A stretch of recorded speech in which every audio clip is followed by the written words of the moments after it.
What's up, everybody? How you guys doing today? Let's go.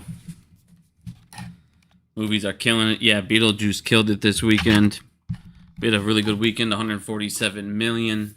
Yeah, box office is doing great, man. They're exactly where we should be. We're about 30 million under what I thought we'd be, but I still see us finishing right around 2.8. And if we do that, like I said, we're still about 60 million in profit. We're feeling good. Still see a profitable quarter this quarter. Q4 should be just as big, if not bigger. So 2025, we're looking at profits, but 2026 is getting even better. They announced another Garfield movie's coming out. That's the last one domestically did 117 million. So anytime you add another 100 million movie into an already box office that looked like it was about to break records, you're feeling real good. So again, in 2026, I expect us to break literally box office records across the board here. So the other thing I wanted to show you too is another movie that they're talking about making for 2026 is a new Oceans again. So it'll be Oceans 14, but they'll have George Clooney and Brad Pitt come back. So that'd be pretty cool. Edward Berger is supposed to be the director, so it should be pretty good here. So last one did over 100 million. So again, if you're adding another two good movies in there, another 200 million in a box office that was already probably be about 12 billion. So we're feeling real good with the box office. Again, if you look at every other stock that has anything to do with theaters, they're all at all-time high. Cinemark, they're all going up. The ones they all own, Classic, and AMC continues. I mean, we got a little spike here and down, but the Classic, same old here. But let's get back into AMC here for a second because there's a thing going around Twitter. Evan, thank you very much. Appreciate that, my friend. I need Ayuk to go off, man. I need him to go crazy. I have him in 2 leagues, but it's not looking good. It's just not looking good for me. I just don't feel good about it because I already was on a snap count, so we'll see what happens there. So the City of Dream things, I do just want to show people it's very easy to see what's going on here. I don't understand how on Twitter every time it's these same clouds. Oh my god, AMC's doing this and that. You had the production studio say it's a lie. Adam Aaron say it's a lie, and now people are going crazy because that this guy posted that, they're doing a theater cutback. They're taking them away. But here's the thing. The City of Dreams movie. A lot of people, they're just trying to hide this information, but it's not really the case. I don't believe that at all. I feel like, here's the thing. You saw it with the last one. People go to the movies to get away from the truth. The truth, reality, it just sucks ass. Let's be real. Criminals are running amok. They're doing whatever they want. People just need an escape. You could tell it with the Panama Papers. Those should have been crucifying to tons of people and nothing happened from them. Think how many people, how much stuff they went into and all that digging, nothing happened. The last documentary. This is what I'm saying. This is why it's like, people get away from the movies, and in the end of the day, these movie theaters are in it to make money. And if a movie is not doing well, which it's not, it just wasn't doing well anywhere. So usually those theaters will take it away and add it, a movie that's actually doing well. On top of that, you have a ton of movies coming out this weekend. But I just wanted to show you guys this too as well, because the box office numbers, this shows you exactly what I'm talking about. So this tells you the amount of theaters that these movies are actually leaving. So, I mean, you have Blink Twice left 1,261 theaters. Nobody's complaining about that. Like I said, you have 1,700 for Inside Out, minus 2,456. The Crow is a perfect example. The Crow hasn't been out very long. Kind of trash. And people are just moving on. They have other movies they need to do. In the end of the day, they're there to show the best content on screen time. Any screen time that's in a movie. It's just like theaters. You don't want a theater moving, losing profits. Why the hell would you want a movie that's not doing that well? So it's not like it's the only one leaving. You had massive box office. Alien left 560. It Ends With Us left 700. So it's not. People are focusing on stuff and just making shit up on that. So it's like I said, a lot of these movies are leaving because, again, the rest of the year, I mean, we should be doing pretty damn good. So if you look over here, we're at 2.291. Now, one of the things that I have learned is this doesn't really add preview dates. So when you have like these preview showings, it never adds those ticket sales. I don't know how much more that would be, but I remember last year they were off by over 100 million. It was because it was preview sales. So we might be a little higher than what this actually shows, just so people know. But again, after this weekend, if you look at it, I expect us to make about 55 million more for the week. So we should start the next weekend at about 2.345. I got us profitable at 2.41. Then after that, if you look at the box office for that next weekend, so we did 147 with Beetlejuice. Beetlejuice did 111. I still believe that Beetlejuice could pull in, did 111. It could probably still pull in 65, 70. So if you pull in 70, let's say, what you have also coming out, you got Usher. I still believe Usher's only going to do about 15. I don't think it's going to do anything crazy. I really don't. But even if you add about 15 there, you come down here, you got Speak No Evil. This is supposed to do about 25. You got Killer's Game. They said that's supposed to be about 25, so you got 50 million there. You also have Transformers 1.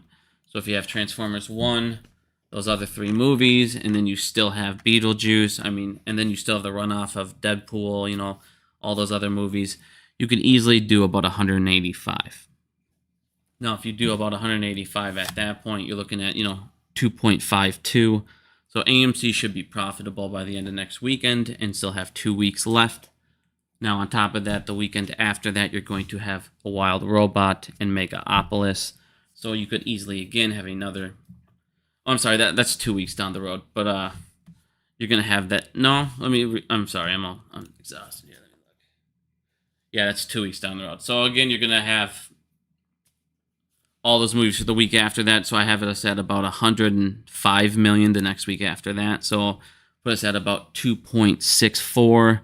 And then the last weekend you have Megaopolis. So I still have us at about 2.78 to about 2.8 billion on the quarter here. So I still see profitability at about 50 million, 60 million. But again, we have a ton of good movies coming out. Now, Q4, again, this is sweet. We should be profitable 60 million. We're not going to need to dilute. Like Aaron said, there's no reason to dilute. The next time he's going to dilute, because again, they have the money. They're not going to be burning cash any quarter coming up. Q4 should be even better or easily match this quarter. Now, again, there's no reason for him to dilute at all the next time because you're going to let the box office speak for itself. You're going to let AMC pay off debt, put more cash in the bank, not burn any cash for quarters. You're looking at a profitable 2025, and then 2026, again, is looking insanity. So there's no reason to dilute for Adam Aaron now unless you see a recovery in the box office at all, and that's just to suffice that even more. But I don't see a lot of people are talking about those guys. Hey, maybe they're going to do that exchange on the 414 million. They're not going to do that until it's expired. You didn't invest into this thing to get it back to the break-even point to take 1 or 2 interest payments. You're trying to get in here for the long haul. You're going to at least take a year or two. Even if it recovers to $6, $7, you still are going to want to, especially if you believe in that, you're still going to want to go ahead and keep collecting those coupon payments for as long as you can. Because you'll, again, assume the stock price will rebound even higher. And there's no reason that it shouldn't.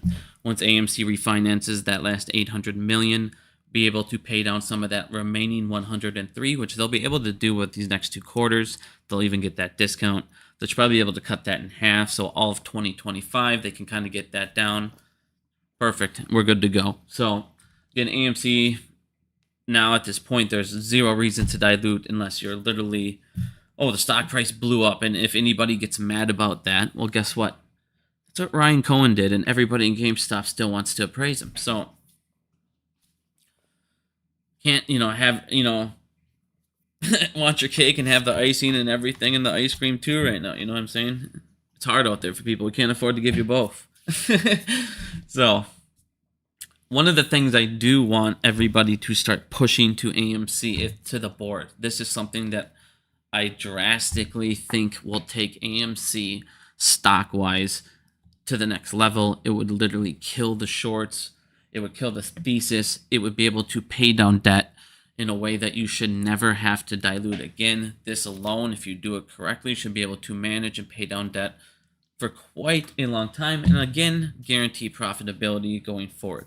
One of the things we need to push for AMC and the board the biggest idea we can do, the biggest money-making idea we can possibly do, is tell them to create their own movie. You guys, it is insanely obvious how AMC can go in now that they have their distribution out. They have a name there. The next step is just to go into production, and it's not even close about how much you could end up making from that. And this is my point. You look at something like the Blake Lively movie. This thing was at a $25 million budget.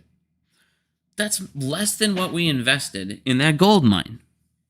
Now, with the gold mine, he invested it in this gold mine and says, well, I'm expecting returns in like 4 to 5 years. Okay. If AMC, because you have Adam Aaron, you see him all the time on Twitter. What's he doing? He's always posting with all these celebrities. He's posting with all these people. Him and the board, they have some pull in Hollywood. They should easily be able to find a director who has a script and wants to fucking fund it. And it'd be a good script. Get a couple people like this. You don't need to get giant actors. You don't need to spend that much. You saw it with Alien Romulus. You saw it with this movie. You can, or it ends with us. You can easily do it, and the turnout, because on top of that, AMC, they would be their own distributor, so you're not paying distribution fees. On top of that, think about this.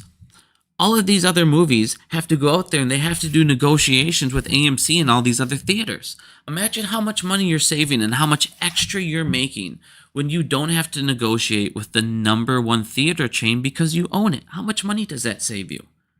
So now every single person, every ticket sold in AMC for these movies is 100% profit. You made it, you distributed it, and now you're showing it. This is what we need. Everyone, stop with all these other ideas. Stop with trying to do this little thing here, this little thing here. No, this is it. Because look at it. Even if it happens once, let's say they make a movie and it only makes 18, 20 million. That's fine. Maybe the next one makes more. Maybe the next one after that makes more. It just takes the one like this. 275 million plus. Which, like I said, it's easily done. On top of that, they've been in Hollywood forever. The whole board.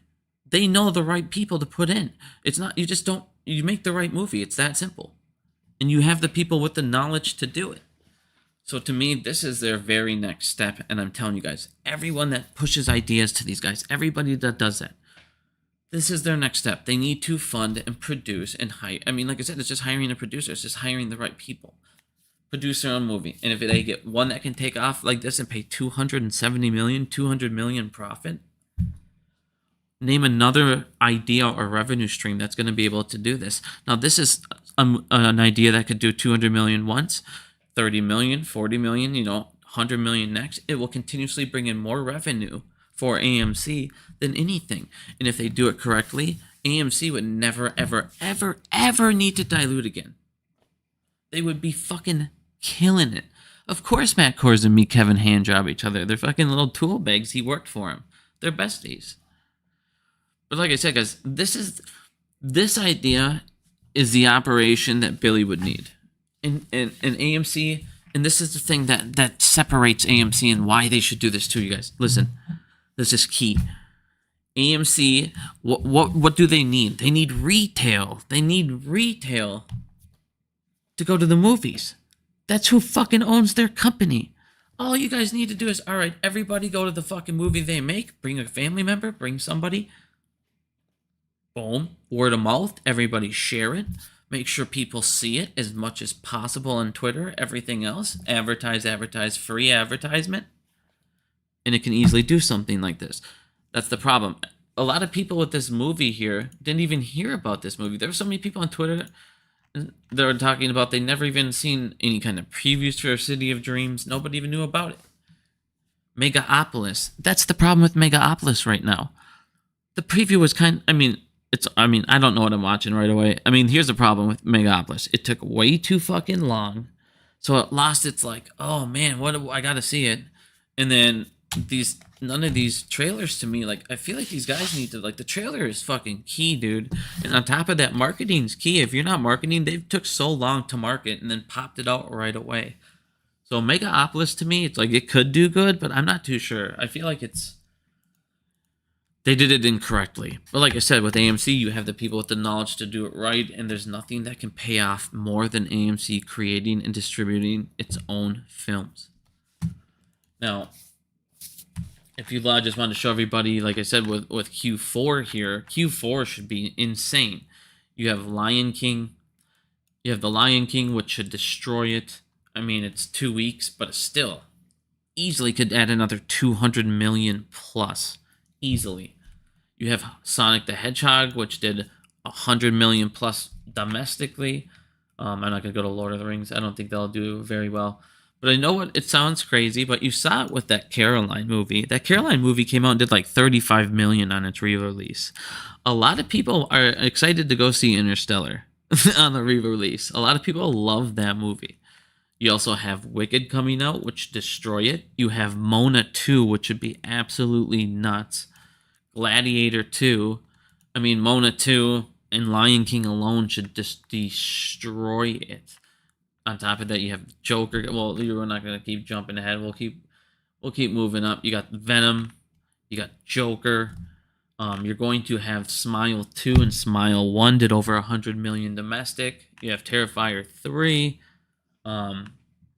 I don't know how well that's going to do, but we'll see. On top of that, you're also going to have a Wild Robot. And a Wild Robot still, in the end of this quarter, I believe, can still bring in 50 million. And that's going to be one of the movies that gives you the extra boost to get you to that 2.8 to 2.755. I still project us to finish around that. So, nothing but good news here for AMC. Like I said, you're seeing it in every single other theater company stock. They're all on the up. While AMC's fucking barcoding. It's the classics. Wonder why. Next thing here I want to get into.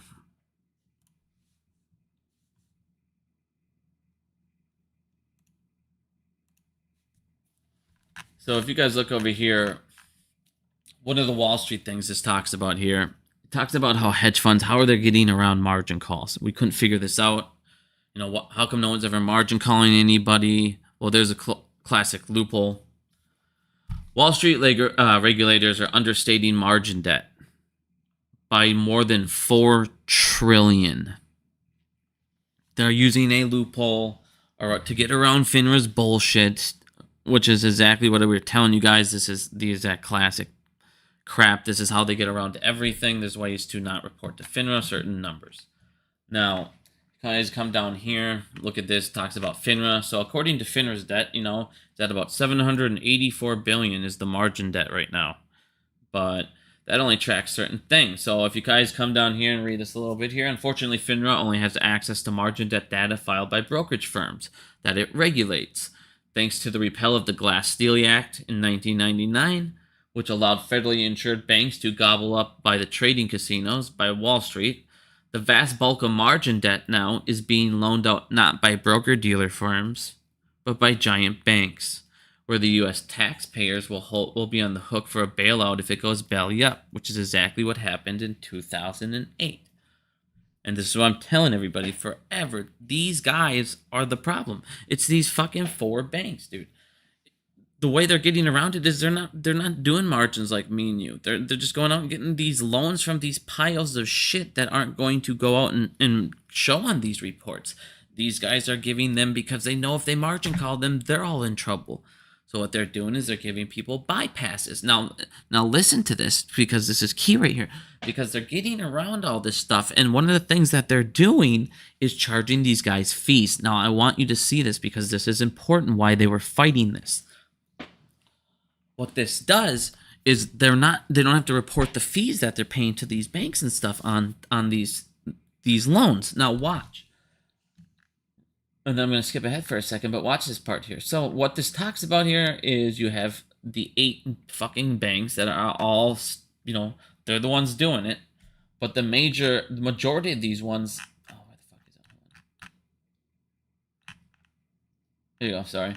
So the majority of these ones, JP Morgan, Goldman Sachs, Morgan Stanley, were each serving more than 1,000 hedge funds. And I've shown you guys these reports over and over.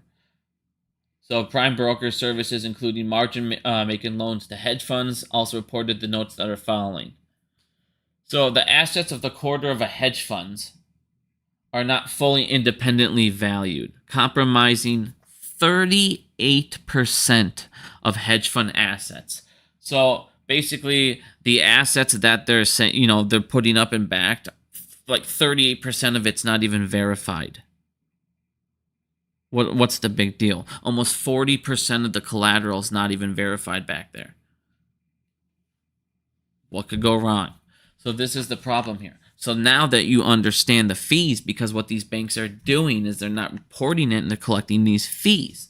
Well, the way that the government was trying to, or the SEC was trying to regulate this a little bit and get an idea what these guys are doing was to start to track the fees. So what they went, well, if you guys look here, SEC ends legal push to revive hedge fund fee disclosure rule. So now you get why they wanted this rule so bad. Because if they can't track this other data, what they could do is track it through the fees and get a rough estimate of how big this all currently actually truly is.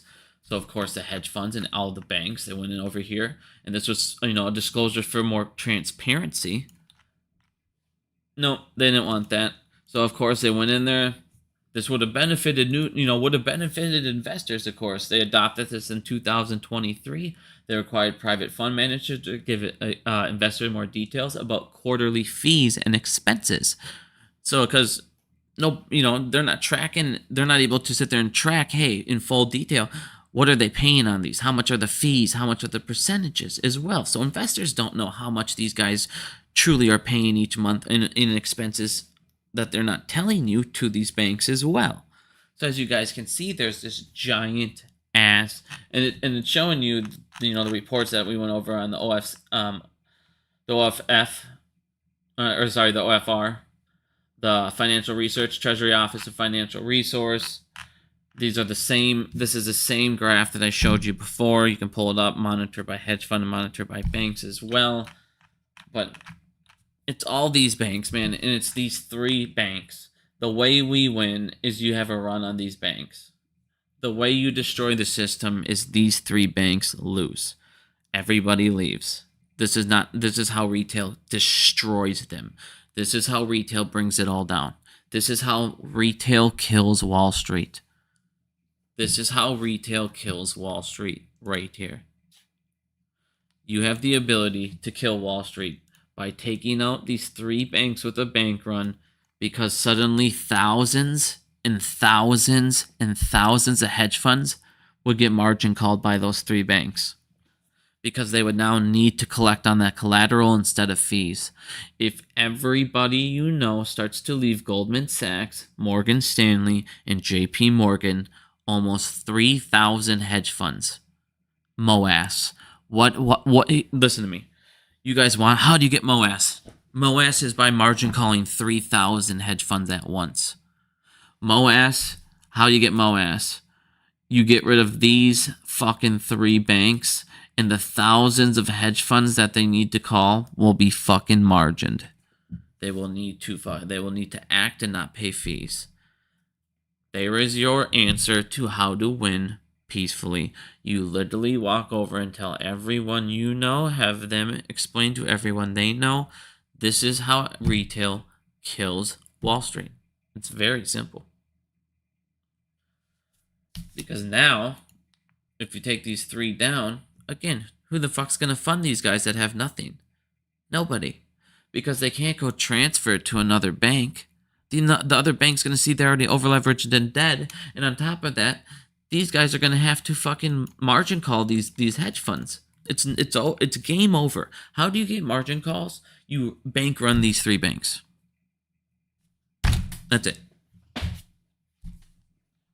And the 38% of their assets, the 40% unaccounted for assets, there it is. That's all you guys need to know. There it is. There it is. There's your answer. How do we win? Right there. We don't have enough money to move the line, so we can't drop three banks. That's not a fair statement. You're talking about something that's rigged. So let me break that down. if you guys all stop saying we can't do it and enough start to do it and enough start to do it, I've already showed you how almost over leveraged they are. If enough people start to, thousands and thousands run on those banks, that's it.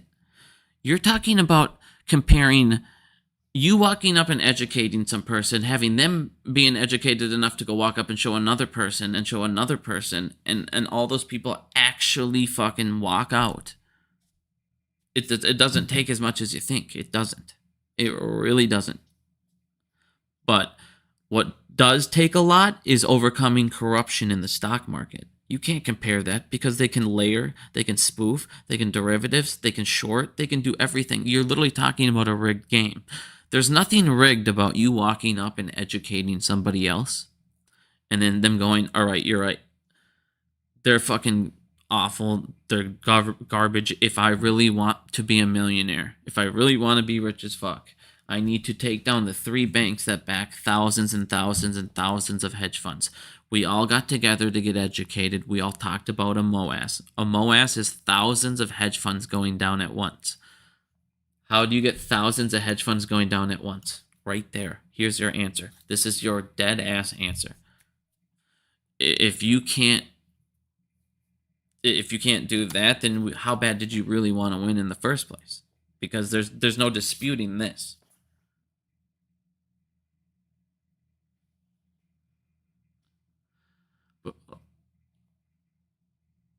Why would crypto need to crash? See, you guys got to remember, nothing needs to happen then. Nothing else needs to happen. What did Thomas Jefferson and everybody teach you? The lifeline of the banks are your deposit. It's their blood. If you take enough blood out of something, it dies. You don't need anything else to happen. You just need to keep removing enough blood. Remove enough deposits and they will lose. You don't need crypto to do anything. You don't need anything else. You need them to suddenly... What they would need to do is collapse other banks to try to gobble up enough more deposits. But if people just keep leaving anyways, that's the end of it. There is no answer. Here's the thing. The reason this is the answer is no matter what they do, if the bank run continues and continues and continues and continues, there's nothing they can do to respond. There's nothing they can do to counteract people just keep leaving. There's nothing they can do. They can't counteract that. What are you going to do? The only thing you can possibly do is try to freeze people out of their account and say, no, we're not going to allow people to leave. But what the hell's that going to do? That's probably going to do more damage than anything. If they're like, no, we're just not going to allow, we're going to freeze up accounts. There's no counter measurement, because if you keep pulling the blood, what can they do? Eventually you'll fucking drain them. And the thing is these banks are already so over leveraged in the back end, just like Citadel, which we'll get into in a second here. But these guys are already so fucking, they're already so drained already. They're already so over leveraged. You're starting with a great hard start to where you're going to be able to always drain more than whatever they could add. Again, you're their bloodline. Take it away enough, they'll bleed out.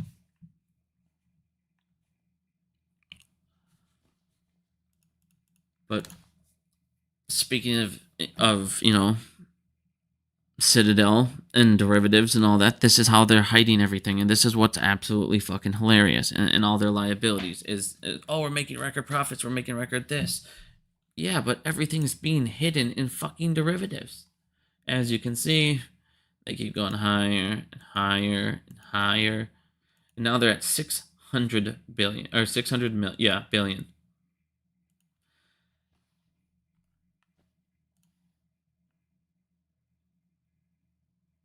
But now what you're seeing is, I want you guys to pay attention to this about Citadel. Okay, listen to me. Listen to this. Look at this, the difference. Okay. Derivative assets, liabilities. Their liabilities is always higher than their assets.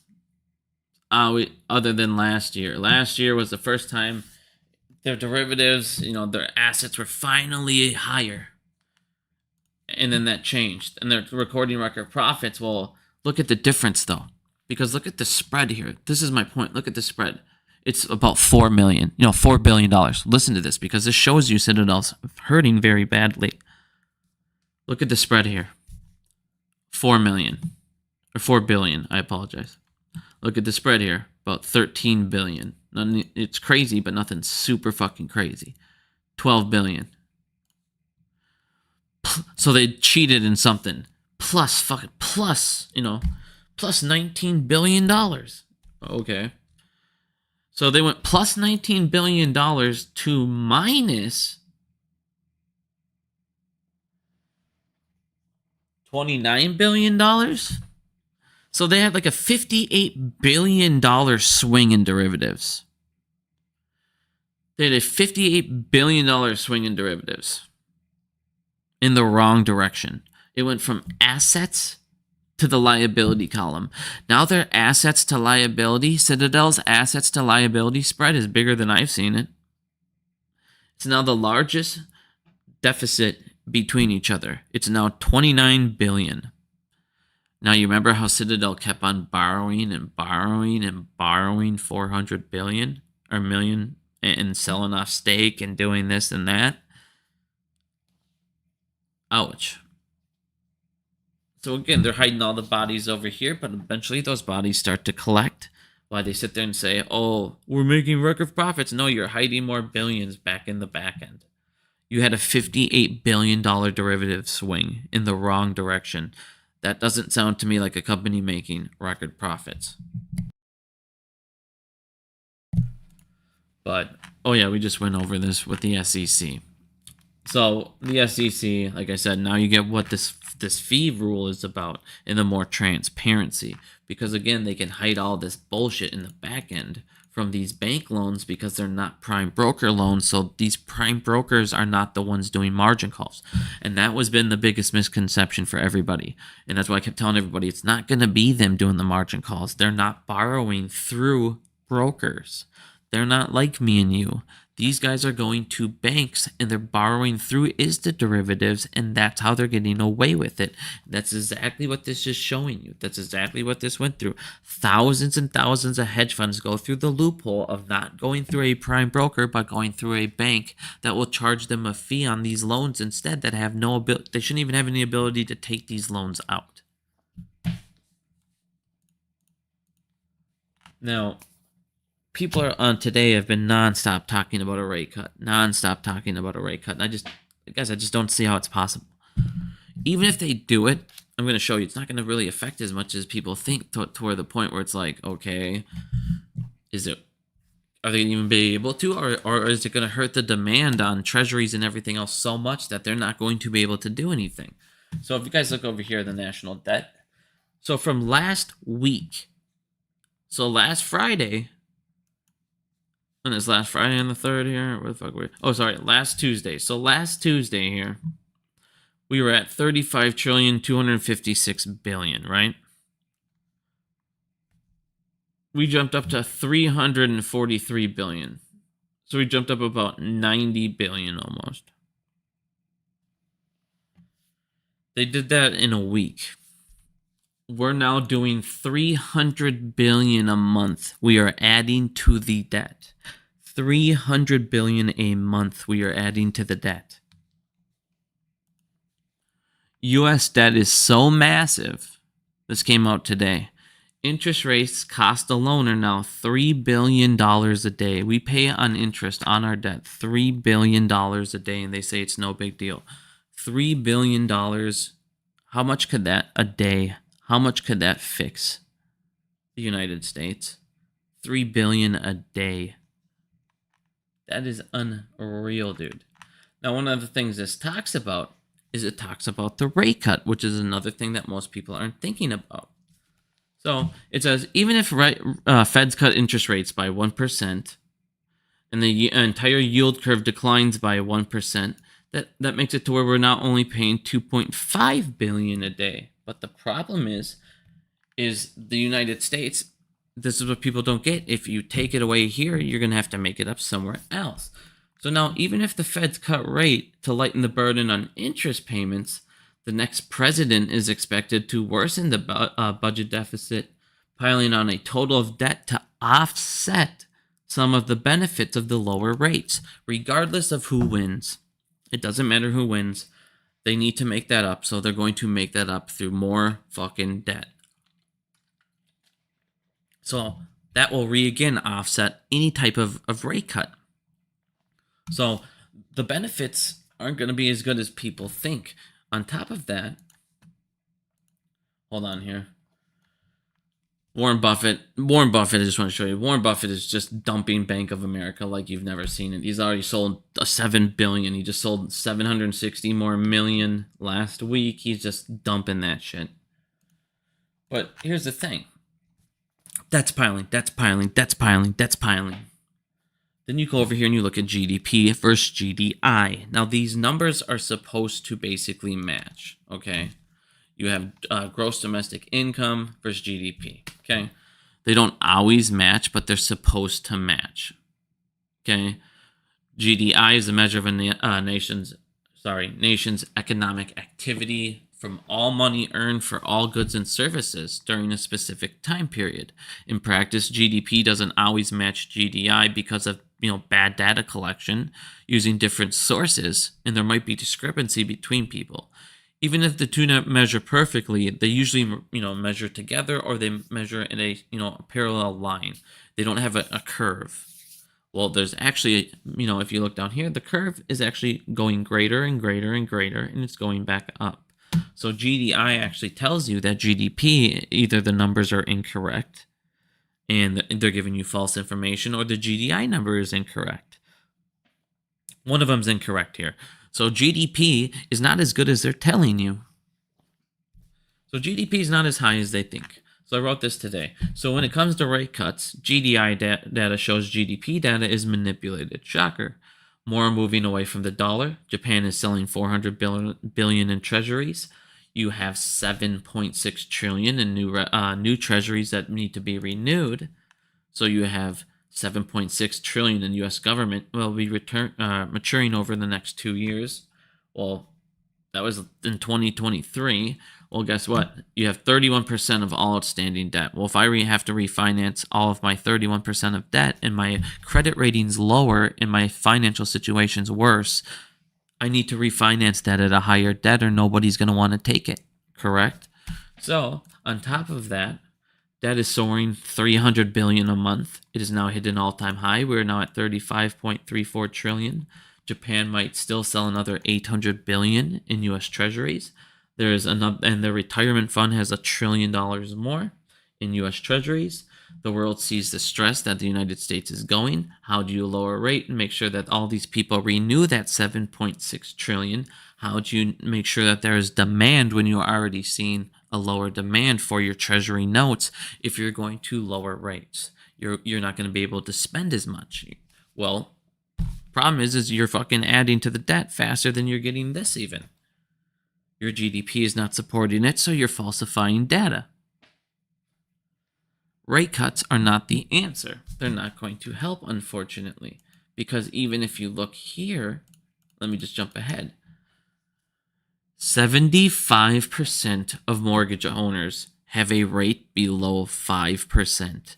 75% of the housing market's rated in at under 5%. 75. 3/4 the market's already, even if you lower and lower, you're going to need to lower it like 2%, 3% for these guys to suddenly get back to attractive buying. You're not going to be able to lower it that much because, again, you're lowering rates on everything else. Now, your demand for treasuries is not going to be able to withstand, you're not going to be able to get propped back up to support that. Do you see what I mean?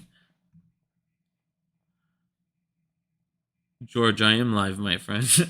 I'm sorry, but so you're not going to be able to support that. But if you go ahead and read down here, right now you're at 6.71%. So even if you drop it to 2, you need to drop it 2% before 3/4 the market will even sell. On top of that, you have BlackRock still buying up. You have all these home programs I've shown you for, illegal immigrants, all this stuff. It's hard, harder for people to now get these houses. I showed you building has completely stopped. So at some point, it hasn't completely stopped, but it's below pre-pandemic. We are building less than we were when the pandemic hit. I mean, that's unreal, dude. That is unreal. So you're going back to this. So according to Redfin, 82.4% of homeowners are locked in at a rate about below 5%. 62 have a rate under 4%. 23.5% have an under 3%. So again, you need to get rates below 5 before almost 82%, according to Redfin, 75%. Who was the other one? You got it from? It was the mortgage. It was what other mortgage company? It was some mortgage company. I'll find it. But he got so the other mortgage company said 75%. Redfin says 82.4%. So, almost 80% are under 5. The amount of, like I said, the amount of rates you're going to be able to have to cut to try to save the housing market is not going to be, they're not going to care enough to help retail. Well, on top of that, again, you got the treasury problems. So if you come back here, job data as well. Job data keeps getting worse. Fewest jobs added since 2021. So we're back to pandemics. 75K jobs announced this year, down from 41% from last year. So new jobs are down 41%. Firing job cuts are up 200% in August. And if you look over here, employment levels more than 7 million low before pre-pandemic trend. And you can actually see it should be going down in a downward trend because they are manipulating data. As you guys remember, they have all of those jobs actually don't exist. Remember, almost 800,000 of those jobs didn't even exist. So as you guys can see, you should actually be on a decline here, but they're falsifying data. So if you're making less revenue, if you're making less taxes, if you're producing less goods, if you're, you have all this debt coming up to refinance, who's going to refinance it at this lower rate? They're going to look at you and say you're fucking drowning, just like a bank would tell you. It's obvious. They're not going to allow you to cut the rates that you need to cut them down to. Why the fuck would they? It's not like the rest of the world loves the United States, and they're seeing that we're just keep on adding up that bill, $300 billion a month. So again, how do you cut rates at that point? I mean, I'm not going to get too much into this stupid thing because according to this, now it's going to get all political, and I don't really care about the rest of that. But again, it doesn't matter which candidate. They have to offset that, and that's exactly what they're going to do. So rate hikes, lowering rates isn't going to save the housing market at this point is the problem. And it's just going to entice, until they fix the problem that BlackRock and them can keep buying these houses up. Now you're just giving BlackRock a discount too. Do you know what I mean? So it's not going to solve the problem of cutting rates here. And again, how do you cut them when your demand's going to go down, when your demand doesn't even support your spending now?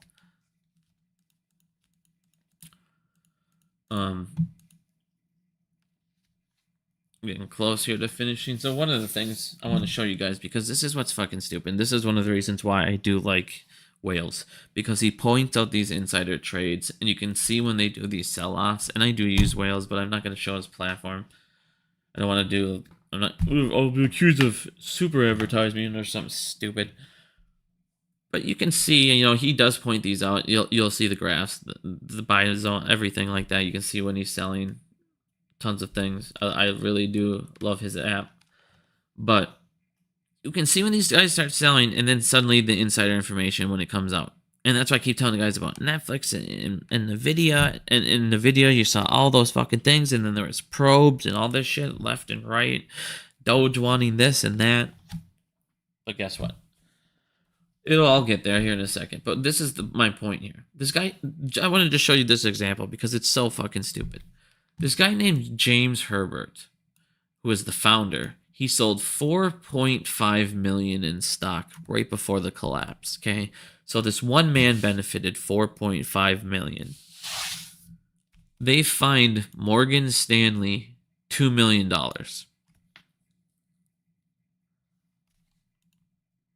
This is for the insider trading of the First Republic Bank. So somebody knew that First Republic Bank was going to go down, which was the founder, which the reason I wanted to bring this up. First Republic Bank was the one that was, the little bank run.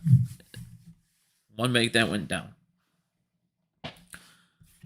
the hardest. Well, the CEO knew it was going to go down basically days before. So somebody made a call to him and told him his bank was going to go under and there was going to be a bank run. And who the fuck did it? Because those same people called the big investors and told them to do a bank run. So there's a lot more manipulation going on here than people thought, because he probably sold the stock and fucking shorted the hell out of it because he knew it was going to happen. Probably shorted the hell out of his own bank stock after he sold his bank shares at a top.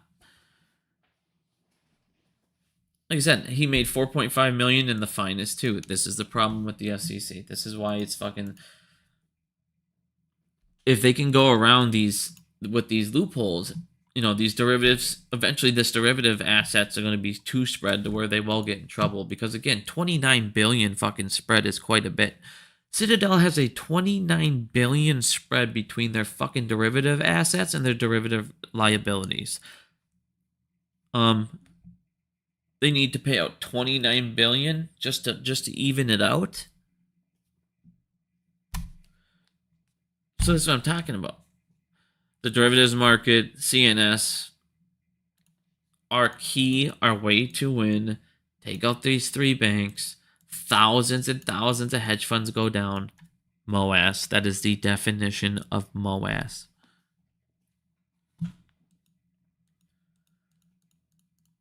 All right, so one of the last things I did want to get into, and then I'm going to go ahead and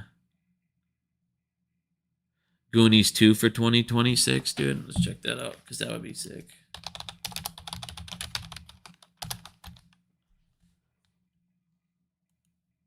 I mean, here's a hey, you guys, Goonies sequel happening with original cast. This came out today.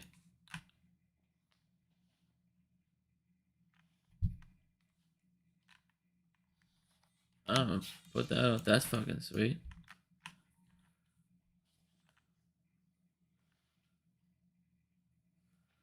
What the hell? If you had 7 people die. Ooh, in 2026. Let's go. Dude, that's us, huh? I'm gonna go ahead and post that.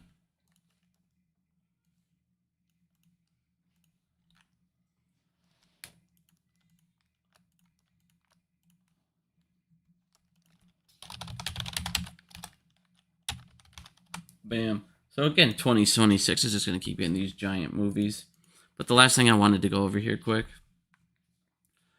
So here's the docket. If you want to go and visit this, I'm not going to pay for the fucking PDF. I don't care that much. But go ahead and here's the link to the docket. If you do care, you can go ahead and buy on Pacer or check it out. Otherwise, you can just look at the screenshots that are floating all over Twitter. So this talks about a case, NWBO, that therapeutical company that is suing these people, talking about shorts, going after the shorts, talking about layering, talking about, shorting their stock. Well, here's one of the things that I found very interesting. I was reading this post here, and this talks about spoofing and layering. And what it does is, which we've talked about before this, is you're sitting there and you're attracting the bid. You entice it to go down to that level. So what you're doing is playing the bid, and then you remove the order right before it gets executed. It's called layering. Well, you need to have a market maker able to do that, and you need to have a company, a hedge fund behind it, okay?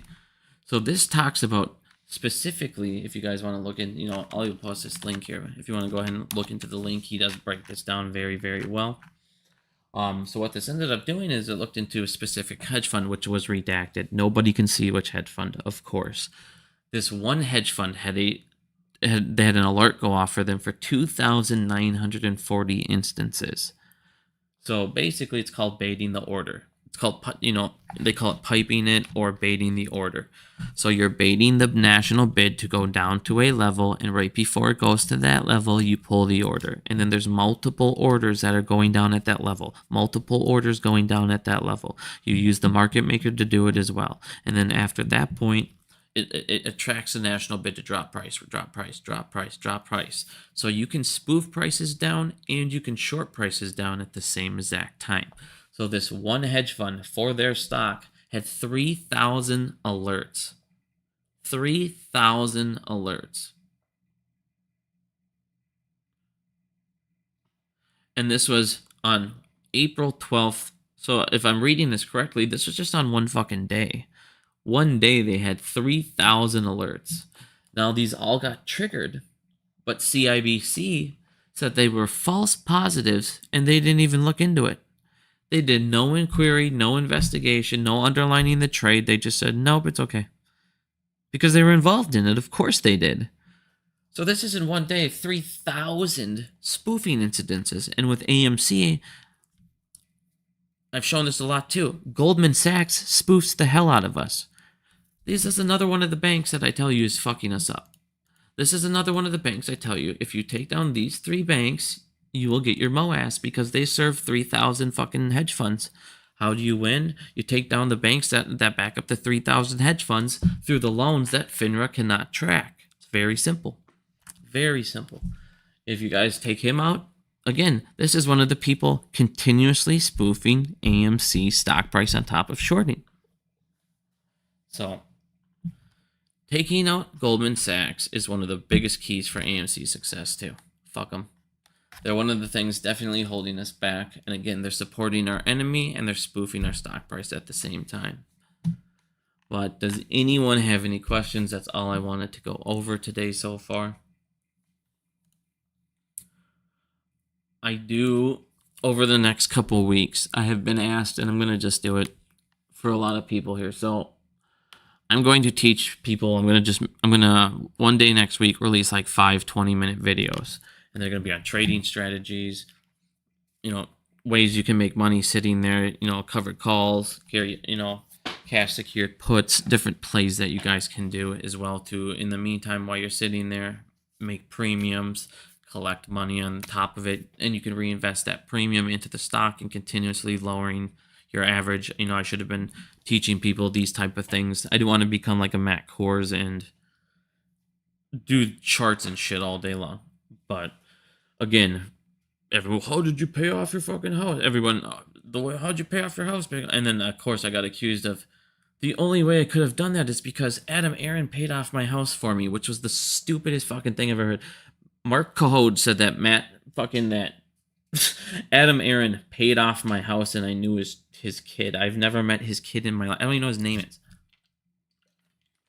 Nor would I ever care to know his name. I've never in my life associated with anybody from AMC or any kind of person in stocks, market-wise, or any type of thing like that. It's just, but there are things we can do that I'm going to teach you, just strategies. You guys, multiple, it's not, and then you just pick what you think you like. You know what I mean? There's ways to do these things to where I feel like I was just trying not to do charts so bad, but I felt like I did people a disservice because there's ways you just teach you strategies that you just do what you want and then you learn the charts. So I know a lot of people like how I break certain things down. So I'm going to be doing that for you guys next week here, or sometimes maybe even later this week. So, is there any questions at all? But I feel like a lot of people would just, appreciate that. I'm going to teach you guys options, calls, long, everything. We're going to go over the IV, everything.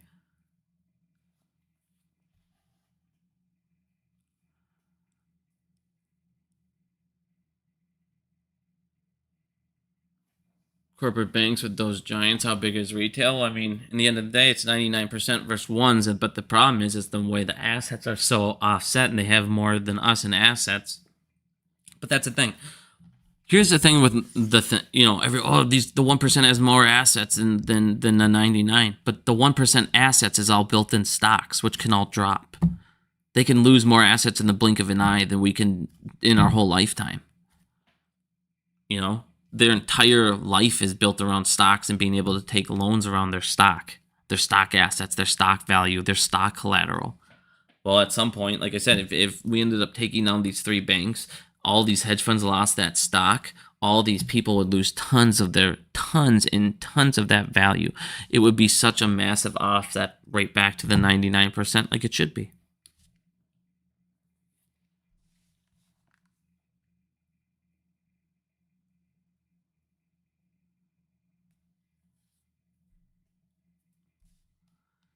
But I'm going to get going, guys. I'm going to go see what the wifey needs right now. Check on little man. But I will be going live here again real soon. If you guys want me to, try and do a video with somebody else, I'm going to do one here with Peter soon again. But if anyone wants me to do a video with anybody, try setting something up, just let me know. As long as, I'll try it out. As long as we're all just learning, that's what it's all about, my friends. But I'll talk to you guys soon. Thank you, everyone, and have a good day.